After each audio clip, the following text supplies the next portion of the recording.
7 വർഷങ്ങൾക്ക് മുൻപ് ഞാൻ ഹോട്ടൽ ബിസിനസ് നടത്തിയിരുന്നു. ആ സമയത്ത് ഞാൻ ഫസ്റ്റ് 10 പോത്തുകളാണ് മേടിച്ചത്.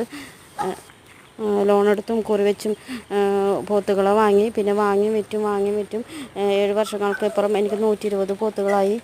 പിന്നെ അവരെ ചിലവ് കുറഞ്ഞ രീതിയിൽ പണിക്കാരെ കുറച്ചും ചിലവ് കുറച്ച് നല്ല രീതിയിൽ കൂടെയാണ് അവരെ വളർത്തുന്നത്. അവരുടെ നല്ല രീതിയിൽ കൂടെ നമ്മൾ പുല്ലൊക്കെ കൊടുക്കണം. അതിന് വേണ്ടി അവരെ ഫാം തുറന്ന് അവർക്ക് വഴി അറിയാം. ഞാൻ കുറേ നാൾ പരിശീലിപ്പിച്ച് 1.5 കിലോമീറ്റർ കടന്നു പോയി വലിയൊരു കോൾപ്പാടത്ത്, കിലോമീറ്ററുകളോളം പരന്നു കിടക്കുന്ന വലിയൊരു കോൾപ്പാടത്താണ് അവർ മേയാൻ പോണത്.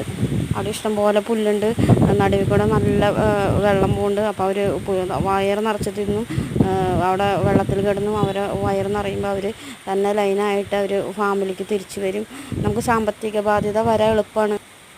സാമ്പത്തിക ബാധ്യത വരുമ്പോൾ കുറ്റം പറയാൻ മാത്രം ആൾക്കാരുണ്ടാവുള്ളൂ, സഹായിക്കാൻ ആരും ഉണ്ടാവില്ല. അപ്പോൾ നമ്മളെപ്പോഴും സാമ്പത്തിക ബാധ്യത വരാണ്ട്, പ്രശ്നങ്ങൾ വരാണ്ട് നല്ല രീതിയിൽ കൂടെ ബിസിനസ് ചെയ്യാൻ ശ്രമിക്കുക.